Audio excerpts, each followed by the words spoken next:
சொல்லிக்குது. சிலவங்க கடன் எடுப்பாங்க, கொடுக்க வழி இல்ல. நஃப்ஸுல் முஃமினி முஅல்லகத்துன் பிதைனிஹி ஹத்தா யுக்தான். ஒரு மனிதனுடைய ஆத்மா அது கோர்க்கப்பட்டிருக்கும், இணைக்கப்பட்டிருக்கும் அவனோட கடனோட. அது நிறைவேற்றப்படும் வரைக்கும் அந்த ரோகத்துக்கு விமோசனம் கிடைக்காது. சிலர்கள் கடன் எடுக்கிற கொடுக்க கூடாது, சல்லிக்குது கொடுக்கல, லேட் ஆகி கொடுப்போம், வார மாசம் கொடுப்போம், அதுக்கு அடுத்த மாசம் கொடுப்போம். இப்படி யாரு நியத்தி வச்சிருக்கிறாரோ ஈக்கிற சொத்து அல்லாஹ் அளிப்பான். மன் அகத அம்வால الناس يريد اداها عبد الله عنه ومن اخذ يريد اصلاحها اصلحه الله عنه.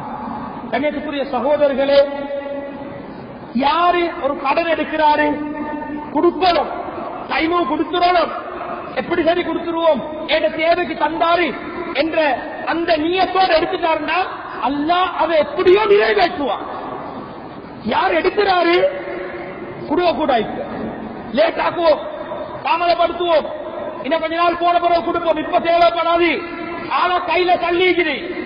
இதே நிலையில கொடுக்காம வச்சு கொண்டிருந்தீங்களா ஈக்கிற சொத்தல்ல அனுப்பான். ஒன்று நோயை தருவான், டாக்டருக்கு பே பண்ணி கொண்டே இருப்பீங்க, வீட்டுல சோதனை வந்து கொண்டிருக்கும், வாகனத்துல பிரச்சனை வந்து கொண்டிருக்கும், வீட்டுக்குள்ளால பிரச்சனை இருக்கும். அதை எல்லாம் உங்களோட வீட்டில் இருக்கக்கூடிய பொக்கெட் மணி போயிட்டு கொண்டுதான் இருக்கும். ஏன் நீங்க எடுத்த கடனை கொடுக்கல? அந்த சாஹிப் அவருக்கு முதலும் அநியாயம் செய்யப்பட்டுட்டாரு, நீங்க அநியாயம் செஞ்சிட்டீங்க, கவனை போட்டு அந்த டேட்டுக்கு கொடுக்கல, பதுஆவை பயந்து கொள்ளுங்க. இத்தகை ஜாவத்தல் முதலும் அநியாயம் செய்யப்பட்டவனுடைய பதுஆ பயந்து கொள்ளுங்க. அல்லாஹ்க்கும் அவருக்கும் எந்த அங்க ஒரு ஹிஜாப் இல்ல, ஜக்க அல்லாஹ் கபூல் பண்றான்.